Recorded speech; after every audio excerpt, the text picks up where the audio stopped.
Hi, I'm Hal Varian. I'm the chief economist here at Google, and it's a great pleasure to introduce Joe Stiglitz. Joe and I have known each other for longer than we care to admit. We were just comparing notes, and I think I took my first real class in economics from Joe in 1966, the fall of 1966. It's hard to believe that there was economics that long ago. But Joe is one of the people who's really been responsible for, I think, changing the face of economics. When he became an assistant professor, all the excitement in the area at that time was about the work Joe and his collaborators were doing on information economics, studying how asymmetric information affects the functioning of economic institutions.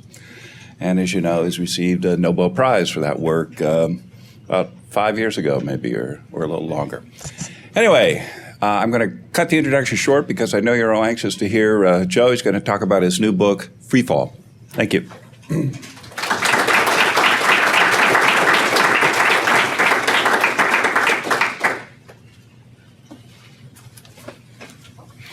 Well, thank you very much. And as Hal said, this crisis, in a way, is very much related to the subject on which I have been doing research for a very long time, problems of asymmetric information or imperfect information. In a way, it's sort of a case study in what can go wrong in markets. There have been a lot of books written and will likely to continue to be written about the crisis.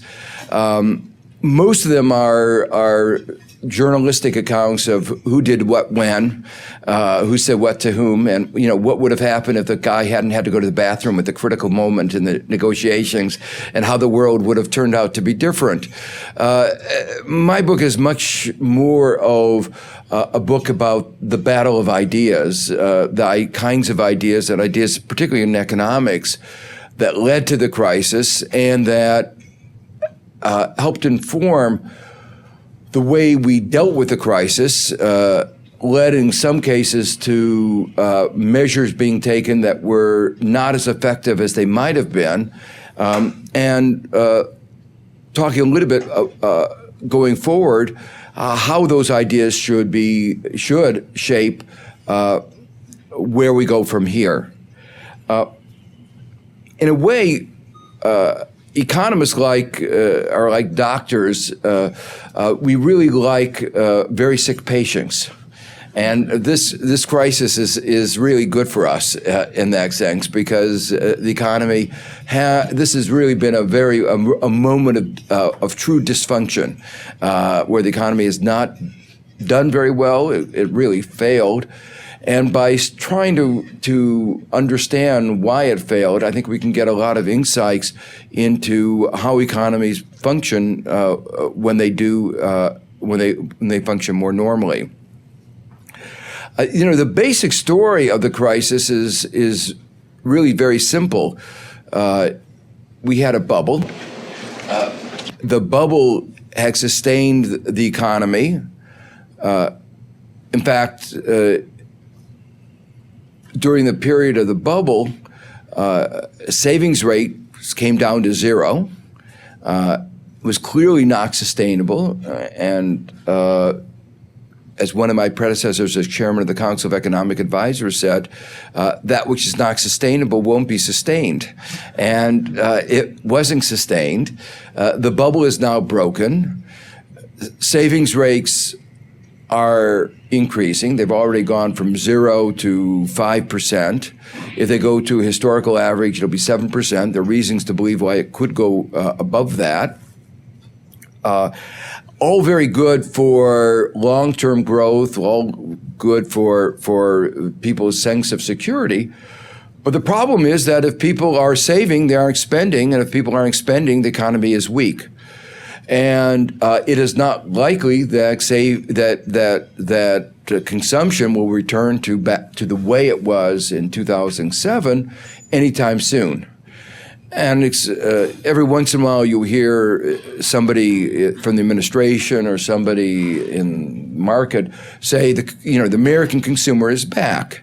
And we should hope that that's not the case, because we can't go back to the way things were in 2007, and we're not likely to.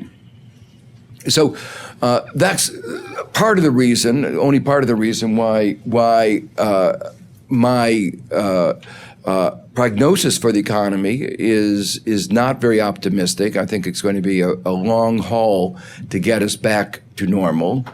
But what I want to spend the first few minutes of my time is talking about why we had this bubble, why we've gotten ourselves into this mess.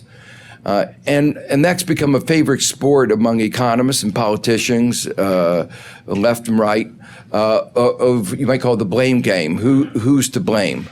And you can say the crisis is bad enough. There's a lot of people to blame. But I'm going to try to argue it's really the financial sector that's really to blame. They messed up and messed up very badly. The regulators failed. But they failed to stop the banks from doing the bad things that they were doing. And you can if you have a robbery, you can say the policeman should have been there, but you don't blame the cop for the robbery, you blame the robber. And especially the case if the cop was paid by somebody else to not be on the beat. It's hard to blame the cop, and this was very much the case. The financial sector paid good money to make sure the regulators weren't doing what they were supposed to do. And so we can't really blame the regulators for not being there. But finally, I'm going to try to argue that behind the failures, particularly the regulators, but also the financial market, somebody else is to blame, and that's the economics profession, other economists. The particular set of ideas that they pushed really provided some of the intellectual framework that were used by politicians, by regulators, and led to the problem. So let me begin talking a little bit about what the financial sector did wrong and why it did so poorly. The task of the financial sector is a very important task, but it's a means to an end, not an end in itself. And that was, in a sense, one of our first failures. We really thought of the financial sector as an end in itself. But the role of the financial sector is to manage risk and allocate capital, and to do it, run the payments mechanism, and to do this all at very low transaction cost. That's what an efficient financial system does. Well, our financial system misallocated capital. We had a lot of capital that was available from around the world, and rather than allocate most of that to sectors where it might have been productive, you might all think that Google is an example, but there are other innovations in technology. A very large proportion went into housing beyond people's ability to pay. And to put it in perspective, I think no government has ever wasted money on the scale of America's financial markets. And it really was a massive misallocation of resources.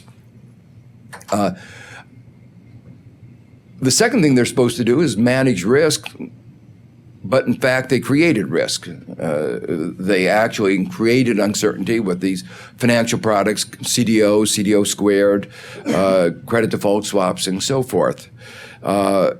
These innovations were supposed to help the economy become more efficient, but as Paul Volcker has pointed out, there's no evidence that any of these innovations led to increased efficiency of our economy.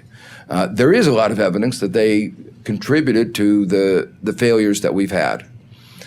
The third thing that they're supposed to be doing is running a payment mechanism. I mention this here particularly because modern technology should have allowed the creation of an electronic payments mechanism that would allow for the transfer of money when you go into a store from your account to the merchant's account for a fraction of a penny. It should cost almost nothing. That's what a modern electronic payment mechanism. You may not know it, but every time you use your debit card or your credit card, the merchant has to pay Visa or MasterCard or American Express 1%, 2%, 3% or more of that transaction. And they're not allowed to let you know what they're paying. But you are paying because it increased the part of the cost of transaction and inevitably gets passed on to you. And it generates literally tens of billions of dollars of profits to the banks, but it's a kind of exploitation of their monopoly power. It's supposed to do all these things, which it didn't do, but it's supposed to do all these things at low transaction cost. And our financial sector did it at very high transaction costs. About 40% of all corporate profits went to the financial sector in the years before the crisis. So they were really garnering from the rest of the society huge amounts for not doing what they should be doing. Well, that's not the way a market economy, capitalist economy is supposed to operate. So you ask, why did it fail so badly? And part of my book is trying to describe this process I call peeling back the onion, where every time you get an answer, there's another question that's posed by that answer.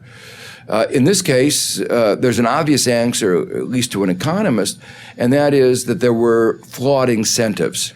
The banks had incentives for short-sighted behavior, for excessive risk-taking, for trying to generate high transaction costs. But then that raises a new question. Isn't a good financial system, isn't a market economy supposed to generate the kinds of incentives that actually make it work? That's one of the things that we try to pride ourselves. Market economies are creative in the incentive structures. Well, the answer to that is a whole set of other issues related to theories of agency. You'll have to read the book to get the full answer to all of these questions. But it lies in problems that are more broadly called corporate governance, the way modern corporations are organized, that they are different from 19th century capitalism, where there's an owner who makes the decisions. Modern corporations, the people who own it, are not the people making the decisions for the most part. There are exceptions, but for the most part, that's not true. And there's a separation between ownership and control, and that means that there are distortions even in the area of creating incentive structures.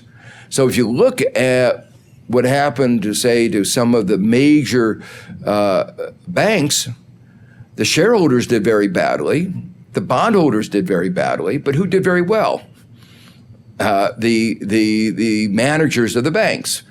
Even when the banks lost enormous amounts in value, they walked off with hundreds of millions of dollars, which they kept, or billions of dollars, which they kept.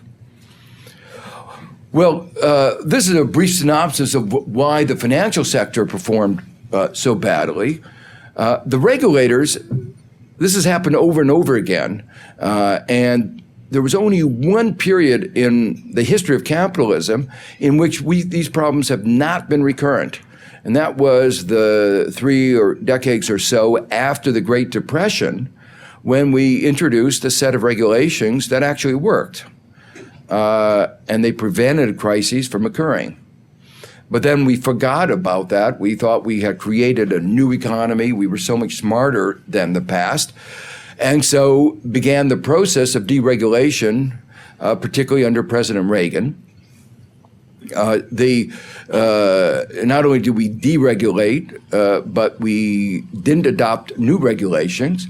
I should make it clear, this was bipartisan. I describe here some of the fights that we had in the Clinton administration, where I opposed, for instance, the repeal of the GlassSteagall Act. This was a law that separates commercial banking from investment banking. Commercial banking is supposed to take money from ordinary citizens and invest it conservatively, because when you go to the bank, you want to be able to get your money back. And, sort of when you put your card into the ATM machine and it says insufficient funds, you want it to be because you don't have enough funds in your account, not because the bank doesn't have enough funds in the bank. So we passed the GlassSteagall Act in the midst of the Depression because it was realized that mixing these two was very dangerous. The gambling kind of banking, we don't want to mix with the conservative banking, boring banking. There were conflicts of interest. And there was a third problem. By allowing these banks to mix together, you would get bigger and bigger banks. And as banks get bigger, you have a problem what we call too big to fail. If you're too big to fail, you have the real risk that if you gamble, if you win, you walk off with the proceeds. If you lose, the taxpayer picks up the tab, exactly what happened. So all of these were concerns that we discussed in the Clinton administration. As I opposed it. Treasury, representing with some people who done very well by this whole process, advocating very close to Wall Street. And unfortunately, most of the concerns that were raised have turned out to be true. Well, it wasn't just a question of deregulation. It was also a question of not adopting regulations to reflect the new product, the new world, like what do you do with derivatives and credit default swaps? But that raises then the next question: why did we not only fail in regulation, but fail in getting the right regulators? We had regulators who didn't believe in regulation, and that was not an accident. Paul Volcker, who's gotten a lot of attention recently, was the chairman of the Federal Reserve in the period of the early days of the 80s. And in terms of what central bankers are usually graded on, he would have gotten an A+, because he brought down inflation from double-digit levels to very low levels. But in return for this service to the country, President Reagan fired him. And you have to ask why. The answer, at least from some sources, is very clear. President Reagan wanted somebody who did not believe in regulation. Paul Volcker understands the need for regulation. So he was fired, and they found somebody who didn't believe in regulation, who would help push through the repeal of GlassSteagall, and that was Alan Greenspan. But we should be clear, one of the points I try to make in the book, a lot of attention in a lot of the other books, a lot of the popular discussion focuses on the role of Alan Greenspan or the role of one other, somebody else. And what I try to point out is that if Alan Greenspan hadn't been there, Reagan would have found another person who didn't believe in regulation to be the regulator, and we would have probably been in very similar kind of mess that we are today. That you shouldn't focus too much on particular individuals. Well, that leads to the question: why did this occur? And two obvious reasons. Why did deregulation, the appointment of people who didn't believe in regulation, occur? And the obvious answers are twofold. One of them is that the special interests, the banks, thought they were making a lot of money, and some of them were making a lot of money off of this deregulation, stripping away the constraints. And they paid a lot of money to get rid of them. There are 5 lobbyists from the financial industry for every congressman, so they can't escape somebody telling them what they should be doing. They're also major campaign contributors. And all this is actually fairly well known, pretty obvious. But the second role, part of the explanation, is the role of economists and the ideas that they put forward. And a particular idea was that markets are self-regulating, or self-adjusting, self-correcting, so you didn't need government. It just got in the way and contributed to the inefficiency of the economy. Well, we should have known that that idea was badly flawed, because we had something called the Great Depression.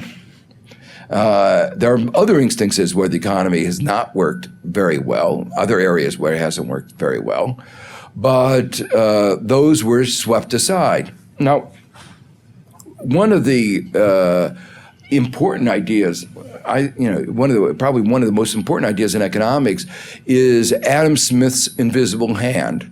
The notion that the pursuit of self-interest leads as if by an invisible hand to the efficiency of the overall well-being of the economy. It's a wonderful idea if it were only true. It's a wonderful idea because if it were true, you would never have to ask any questions about ethics. All you'd have to do is to say, what's in my self-interest? And by understanding what's in your selfish self-interest, you would be doing the best for the rest of society. So the only immoral thing would be not to be selfish enough. And that really makes a lot of people feel very good. So this is as I say, the most important idea, I think, in modern economics. Well, not surprisingly, economists have, since Adam Smith put this idea forward, of trying to understand the circumstances, the sense in which this idea is true. And some of the really important work on this is done by Ken Arrow at Stanford and Gerard Debreu at Berkeley. One of Bruce Greenwald and I, a colleague of mine at Columbia, proved a very strong result. We show that whenever there is imperfect information, asymmetric information, which is essentially always, then the reason that the invisible hand often seems invisible is that it's not there. That is to say, the economy, this assumption that the markets are efficient is just not true.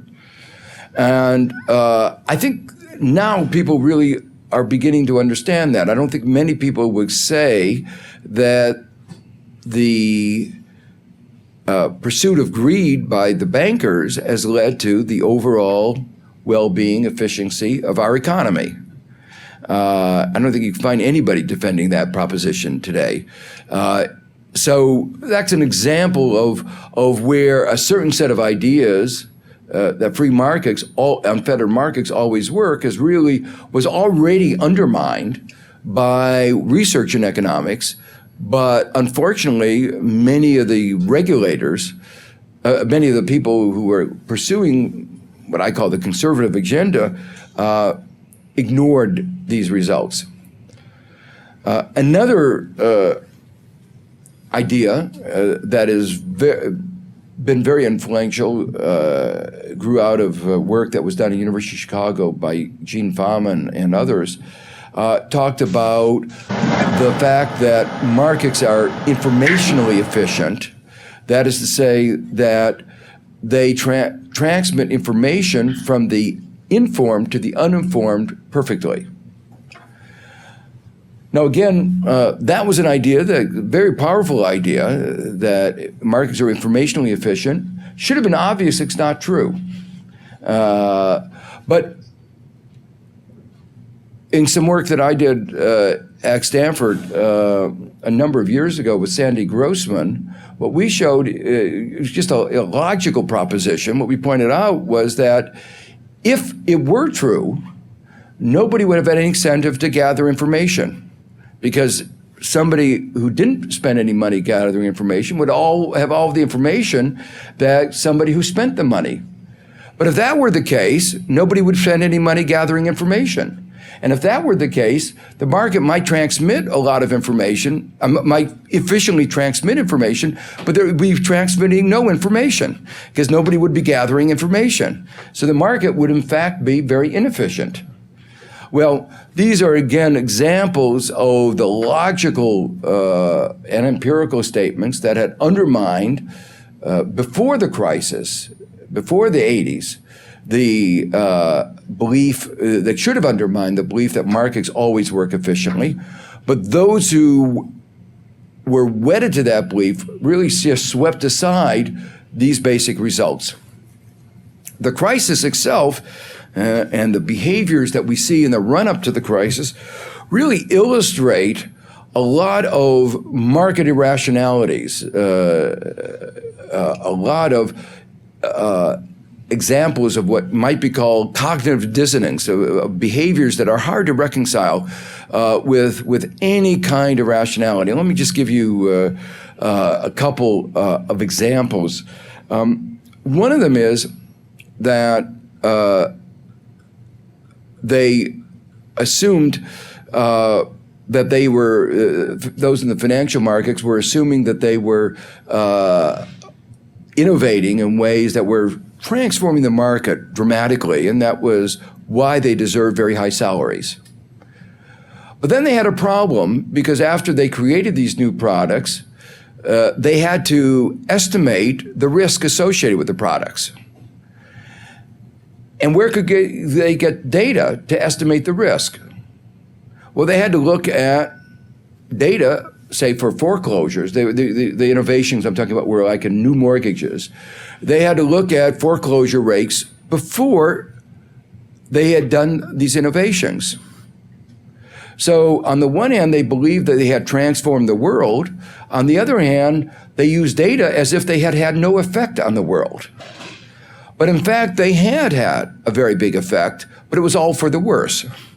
The mortgages that they had innovated were mortgages that had much higher probabilities of foreclosure, and predictably so. There were many other instances. Let me give you one other two others that illustrate the sort of the intellectual incoherence. One of the things that Alan Greenspan advised Americans to do was to take out variable rate mortgages. Some of you may have variable rate mortgages. These are mortgages that the interest rate changes when the payments that you make change when the T-bill rate or some other interest rate changes. If you believe in efficient markets, which is what Alan Greenspan said he believed in, the interest rate that you pay on that kind of mortgage is on average the same as the interest rate you pay on a fixed rate mortgage. Markets basically average out everything. So you can't beat the market, and that's one of the basic propositions of efficient markets. But he advised people to take out variable rate mortgages. And the argument he gave was that 10 years earlier, if you had taken out a variable rate mortgage, you would have done better than you would have with a fixed rate. Well, there's a good reason for that. And that was that markets always look at historical experience. And historically, interest rates had never come down to 1%. But Greenspan brought them down to 1%. So he was the reason that they were doing very well, because he had broken what had been the historical pattern by bringing interest rates down to this abnormally low level. But if interest rates are 1%, what can you predict that they're likely to be in the future? Well, you can be pretty sure, and you don't have to have a PhD to figure out, they're not going to go much lower than that. They're not going to go, but they could go much higher than that. So you were exposing yourself to a very high risk of interest rate rises, which would, if you were fully if you borrowed as much as you could for the variable rate mortgage, if the interest rates rose, as they predictably would, you would be in a very tight spot. And if you and other people started to couldn't manage the mortgage and you tried to sell your house, what would happen? The price of all the real estate would start collapsing. You were told, don't worry about rolling over your mortgage, refinancing your mortgage, because prices are always going to go up. You should have known that that wasn't persuasive, because they can't go up forever, particularly when most Americans' income was going down. In 2008, for instance, real incomes in the median people in the middle were 4% lower than they were in 2000, adjusted for inflation. There have been increases in GDP per capita, but all of it went to the top 20%. And the other 80% were either stagnating or declining. So it was quite clear that you could not go through, that you could not bet on market house prices going up forever. And particularly, you couldn't bet on that if interest rates rose, which would be exactly the condition where you would want to, when you might need to refinance or sell your house and buy another one in downscale. Well, here you had the guy who was supposed to be the expert on risk management, not understanding the implications of efficient markets, even though he claimed to believe in it, giving people the wrong advice. What he should have focused on was a simple thing. You can't beat the market, especially if you're a first-time home buyer who's not spending most of your time forecasting interest rates. The difference between variable rate mortgages and fixed rate mortgages is a very simple one: risk. And the question is, who bears the risk? And it should be that ordinary homeowners should not bear the risk. It should go to the market. So he was giving exactly the wrong advice. And you sort of, it makes you very worried when the people at the top who claim to be the experts don't know it, and when all the people below them are repeating that kind of advice. Well, I say I could go on lots of examples of this kind of what can only be described as stupidity that was pervasive in the market. This then got translated into a whole set of policy frameworks. People like Greenspan, when people said that there couldn't exist bubbles because they believed markets were efficient. If there was a bubble, it would be evidence of a kind of irrationality, and it was almost a religious doctrine for them that there couldn't exist. So when asked whether there was a bubble in the market, he said, no, just a little froth. And then he went on to say, well, in effect, even if there's a bubble, we can't be sure. We don't know. We don't have any instruments to deal with it. And in any case, it's cheaper to pick up the pieces after the bubble breaks. Well, I don't think anybody would agree with that now. The cost of the breaking of the bubble is literally in the trillions of dollars. It was a really very major mistake. And all of these propositions that I give it are really very flawed economic propositions. But let me say, it's not just Greenspan and Bernanke, but a lot of other people who were behind that were pushing these ideas. Well, that brings me down to where we are and where we ought to be going. We have to stop about what time, Al? Oh, well, I have a little time for questions. So let me three issues going forward. It's very clear that the economy is not in good shape. Growth has resumed, but for most Americans, the issue, the recession's not over as long as they can't get jobs. The official unemployment rate is just short of 10%. But a more relevant indicator is that more than 1 out of 6 Americans who would like a full-time job can't get it. Unemployment rates among particular demographic groups like Afro-American youth are almost 50%. More and more of the unemployed are long-term, more than 6 months, more than 40%, something that we haven't had in the United States.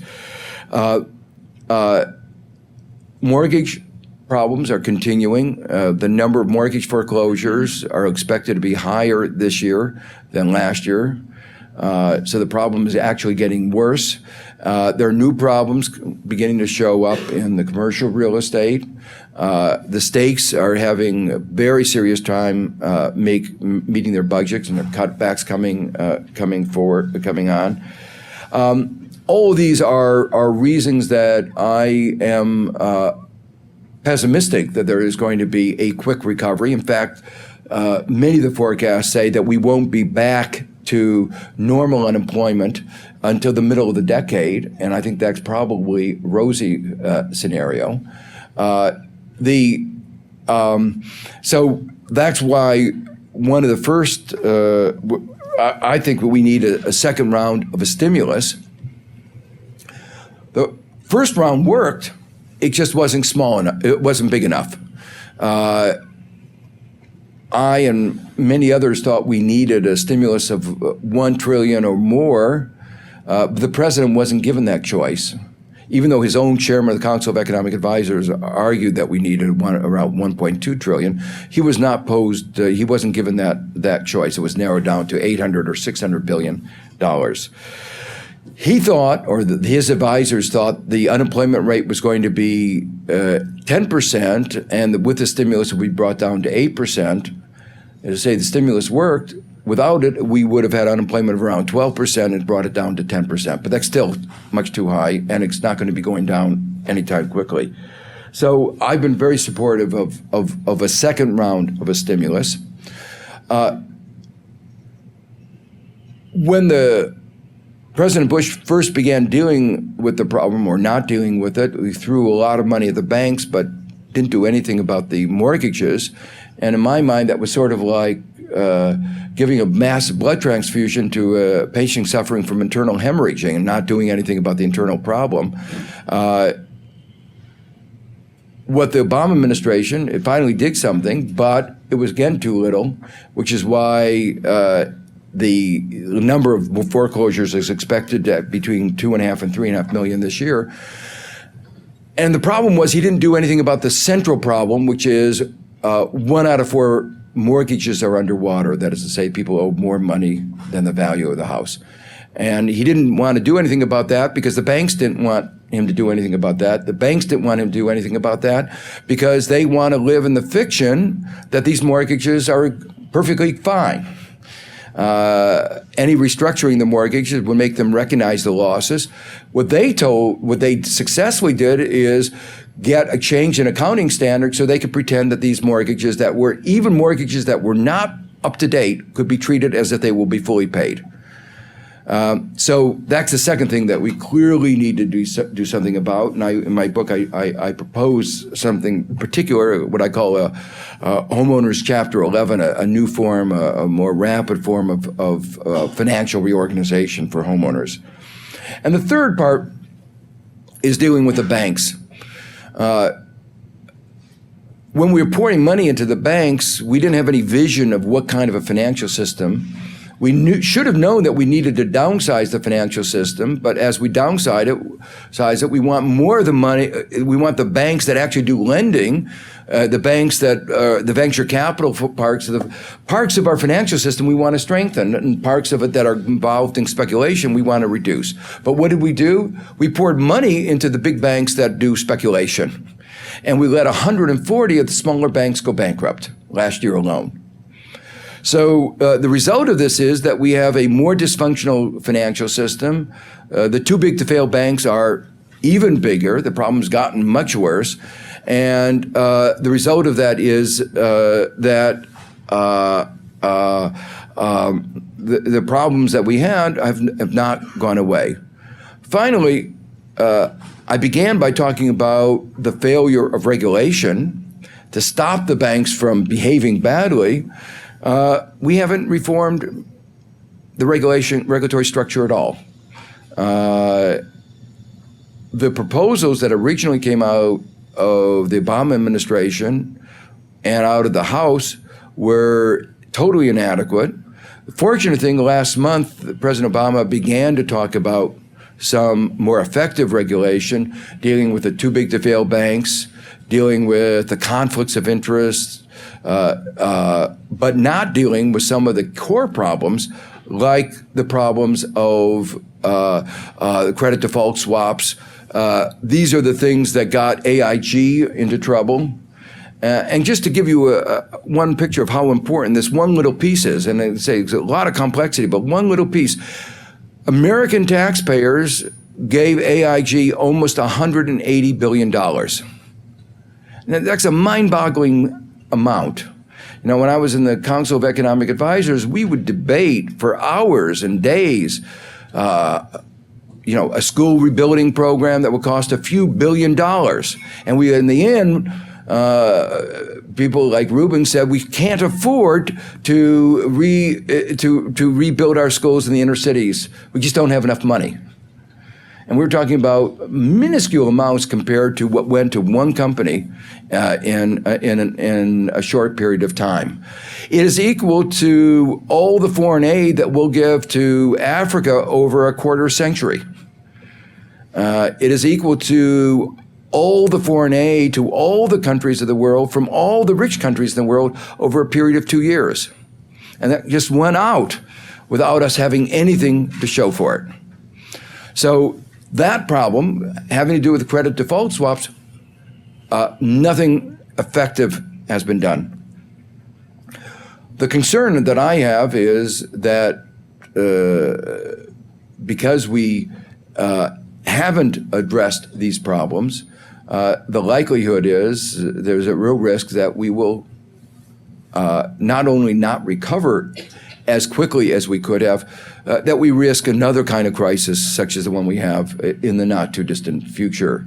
And that's why I think it's so imperative that we begin to have a national debate, a more effective debate on what we can do to address what I think of are some fundamental problems in our economy. Let me open up for questions. Unfortunately, we don't have a mic to pass around.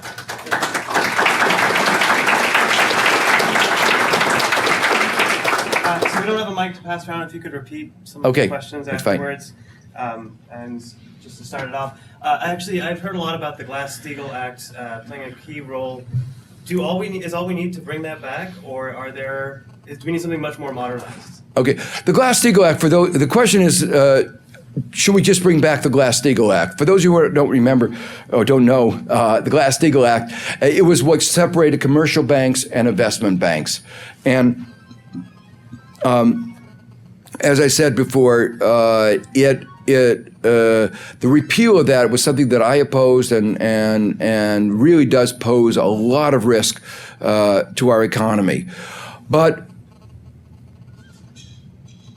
the world of 2010 is markedly different from the world of the 1930s. And so what was adequate then or appropriate then is not adequate, 70, 80 years later. So in my mind, we need to do something along the lines of the repeal of GlassSteagall Act. And that's some of the things that Paul Volcker has been advocating, things like, for instance, not allowing the commercial banks to engage in speculation on their account with the risk that if they fail, we'll pick up the tab. And this is called proprietary trading by the banks. He's absolutely right, but it's only one fraction. It's about a third of what needs to be done. There's still a problem of too big to fail banks. There's still a problem of the credit default swaps. There's still problems of excessive leverage. So there's a whole other series of problems. It's necessary, but it's not sufficient for addressing the problems that we face. Okay. Is there a shortage of long-term understanding on the part of policymakers? You talked a little bit about the banks and lobbyists that they employ. I mean, do you see a lot of leadership in either Congress or in the executive branch that, understands these problems and sees these long-term beyond just the 6 or 12-month projections? The question was, are there many people in the policy-making circles and in Congress who understand what needs to be done, who understand, and particularly a long-term view of where we should be going? I think the answer to that is there are a few people who do understand this, but relatively few. As I say, one of the real concerns that I've had is that almost nobody, either in Congress or in the administration, has tried to articulate a vision of what kind of a financial system we want. What does a financial system, what is it supposed to do?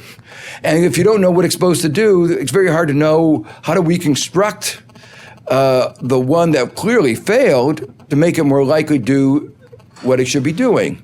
And, you know, just to pick up something that many of you may be aware of that I mentioned because you're so, you know, focused on technology, an electronic payment mechanism is a simple function that we ought to have.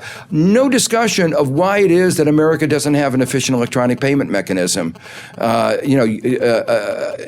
Years after modern technology should have allowed this to happen. That's an example where I don't think there's just a beginning of an awareness of these issues.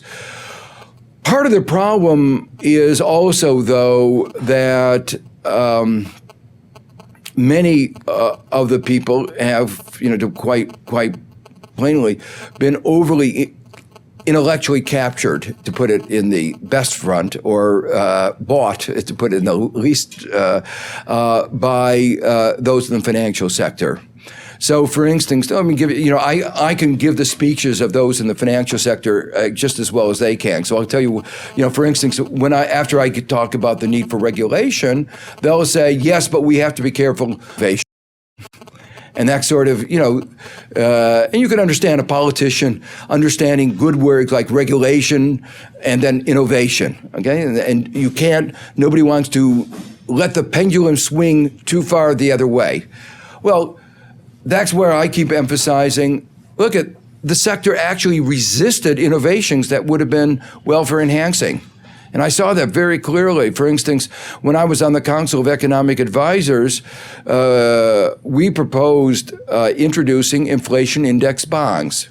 The notion was very simple, that if you're saving for retirement that's 30, 40, 50 years away, you don't know what inflation is going to be. And there is no product in the private market that will insure you against that. So we proposed that the government produce a product that would provide inflation-protected bonds. Believe it or not, the financial sector resisted this idea. And at first I scratched my head and said, why, I understand why you may not be innovative, but why do you resist innovation? And the answer was very simple.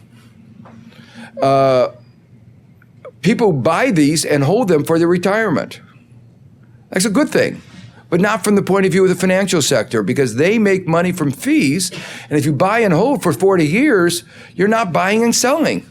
If you're not buying and selling, you're not generating fees, and that's a bad product. So, the conflict of interest is very clear. So these are the people talking to the politicians.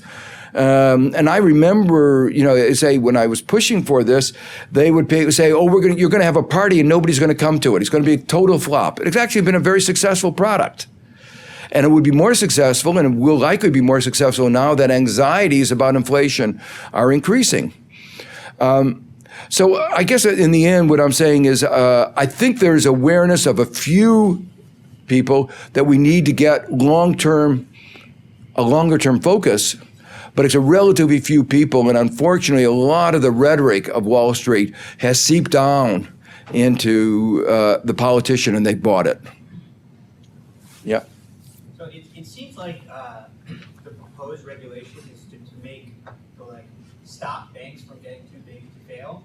But to me, that kind of institutionalizes the concept of if they fail, we'll still pick up the tab. Like if they manage to get around whatever regulation we put in place. How do we put in place the ability for them to fail no matter what? Yeah, that's a very good question. The question is, rather than talk about stopping banks from becoming too big to fail, how do we tie our hands so to say, no matter what your size, if you fail, you fail? And the answer to that is there is no way that you can do that.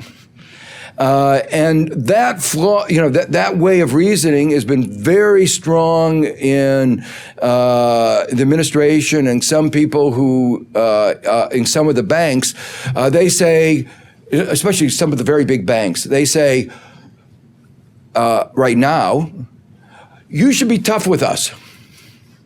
If we fail, and particularly if my rival fails, you should let him die. And they're very explicit. We believe in death for bad banks. They say that now, but I can tell you what will happen when they actually go on the verge of failure, because I saw it. What they say is, don't save us for our own sake, but you have to understand, if you don't save us, there'll be tremors in the market will collapse. And we heard that from our politicians who were saying, Geithner and Obama said, we're not saving the banks because we love the banks. We're saving the banks because we have to do that to save the economy. And for those of you who know economics, it's called the difficulty of having ex post commitment. There is no way you can really commit yourself after the event not to bail them out. And what was so striking is that in this recent episode, we've seen a really bad manifestation of this, where it was very clear we needed to save the banks, because saving the banks would, if we hadn't done that, that would have caused tremors. But we could have used the ordinary rules of capitalism. The ordinary rules of capitalism say if a firm can't pay what it owes, it goes, the bondholders become the new shareholders. The shareholders get wiped out. And in the case of a bank, if the bondholders don't have enough, then the government puts in money to pay the depositors, and the government then owns it until it sells it. Okay? That's the way it's done all the time. We did it in continental Illinois. We do it all the time. But what we did in this crisis, the guys from Citibank, the guys in Obama's administration said, if you do that, the market will freak out.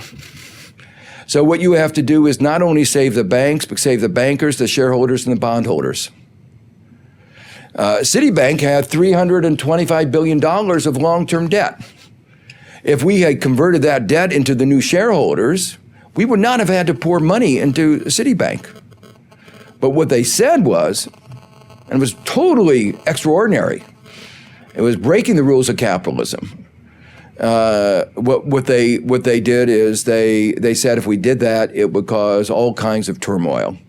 And so we know that they'll say exactly the same thing. They talk about creating living wills, a plan of resolution. Again, a living will is perfectly fine when everything is normal. But when banks go bankrupt, it's not normal. And so what you plan to do, the guys that you're planning to sell it to won't be around when you plan to sell it when the whole market is collapsing. So I feel very strongly that the only way of addressing this is to stop the too big to fail banks. The other point about the too big to fail banks is that it totally distorts the marketplace, because the market believes, and this again, nothing what you say will make any difference, the market believes that they will be bailed out. If the market believes that, what will that mean? They can get access to capital, lower interest rate. What does that mean? That means they can grow, not because they're more efficient, better in anything other than being big. And so what we're getting is more and more growth in the dysfunctional big banks at the expense of everybody else. And it's a destructive, dangerous dynamic. And that's why you really have to take strong action. Obama's proposing a tax on the big banks, especially highly leveraged big banks. But I think that's not enough, because these banks are not necessarily run by their shareholders, they're run by the managers, and they like bigness. And so even if the shareholders suffer, they're likely to push it forward anyway. We took questions before the talk, and so they were voted up or down in popularity. The most popular one was saying that it's been voted that Obama's stimulus package was not enough. And I think that is well backed up in your book, but are you concerned at all that, are you concerned about our debt levels, and are you also concerned about effectively endorsing wasteful politicians? Well, I'm certainly against endorsing wasteful politicians. Am I worried about the debt? Yes, but let me first point out that this way of framing the question is a little bit misleading. In the context of any firm, you don't look at the debt. Anybody looking at a firm looks at the balance sheet. And the balance sheet, you look at the liabilities, you look at the assets, and you look at the difference, which is the net worth. And if the liabilities go up and the assets go up, and the assets go up more than the liabilities, you say, fine, the net worth has increased. It's only in the public sector do we have a financial market that's supposedly smart that only looks at one half of the balance sheet. So the lesson of this is, it depends on how we spend the money. If we spend the money for investments, then it's a good thing. Now, the banks, as I've said repeatedly, were very short-sighted in the run-up to this crisis. And unfortunately, these financial markets are continuing to be short-sighted. If we should be concerned about the long-term national debt, not the short-term. If we spend money on investments, they will stimulate our economy in the short run, but the investments will also grow the economy in the long run. And you can ask a question, what rate of return do we need to get on investments in order for the tax revenues that we get from the short-run growth and from the long-run growth lead to an actual reduction in the national debt in the long run? And the answer is a very low return, only about 5 or 6% return on investment, in public investment, will lead to a long-term lower national debt.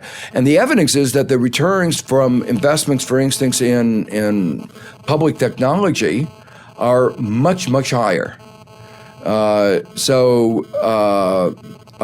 think it's really pretty clear that it is foolish to cut back on those kinds of expenditures which stimulate the economy in the short run and grow the economy in the long run. Now, the implication of the worry about the deficit is exactly the last part of your question. We should be encouraging spending that yields returns. So from that point of view, two clear examples of foolish spending was when we gave money to the banks, got back 67 cents on the dollar, and didn't put conditions on them that encouraged them to lend. That was wasteful money. And so the one big instance of waste money that we've had is to the banks. The other big example in my own mind is the war, military expenditures. We've been spending hundreds of billions of dollars a year on weapons that don't work against enemies that don't exist. It's a good thing the enemies don't exist, given that the weapons don't work. But the fact is that we could have more security for less money. So that's another example. And no matter what your view on this is, this kind of spending doesn't increase the economy in the long run. So yes, I worry about the deficit, but it should be to encourage us to think about how we spend the money. Time for one more question. Yeah. Some Republicans that urge tax cuts with growing the economy. I know it's obviously you mentioned it, but what is your thought exactly on tax cuts that obviously take money away from the government to increase the stimulus and get it the private market and with the private economy within theoretically spending that money? Yeah, the question was the role of tax cuts in stimulating the economy. There are two kinds of tax cuts, household tax cuts and investment tax cuts. Let me separate those two. The kind of tax cuts that were most of the tax cuts that were in the stimulus package and were in President Bush's stimulus tax package in February 2008, those are very ineffective. And the reason is pretty obvious. The reason, they were intended to stimulate the economy. And the one thing about a stimulus is you have to spend the money. And if you don't spend the money, it may make you feel better. You pay off your debt. when I say spend it on goods, not deleveraging, not getting rid of your debt. So they spend it on these goods. They didn't spend it on goods. They paid down their debt. They put it in a bank account. There were a high level of anxiety about their financial position for good reason. But all of that meant that roughly only about 50% of it was spent. And the result of that is that they were very ineffective in stimulating the economy. The other part of tax cuts or tax credits are those focused on are very closely linked between spending and the tax cut.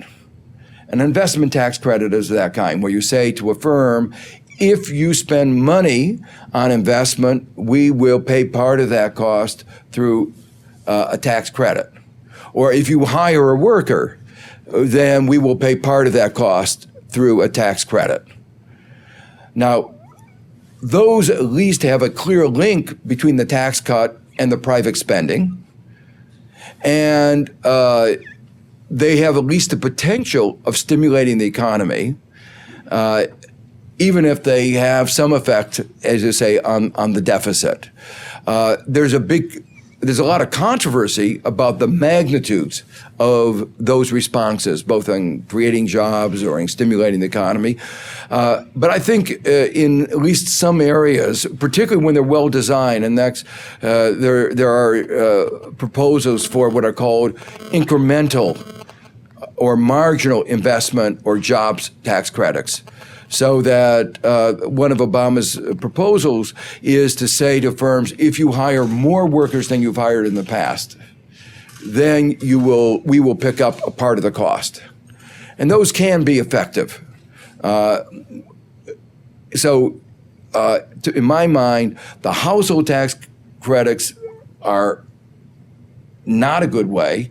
And part of the reason I don't think they're a good way is even if they worked, they are reinforcing the problem that America had, which was excess consumption. And one of my criticisms of the stimulus is that it should have been shifting us towards a new economy, where the view of where we want to go. And we don't want to go back to 2007 where we consumed too much. There are a whole new set of things. And that's why I like the investment kinds of tax credits, because they are saying we ought to, and especially green investment tax credit, because how are we going to reshift the economy? That's the direction, and providing a little impetus in that direction.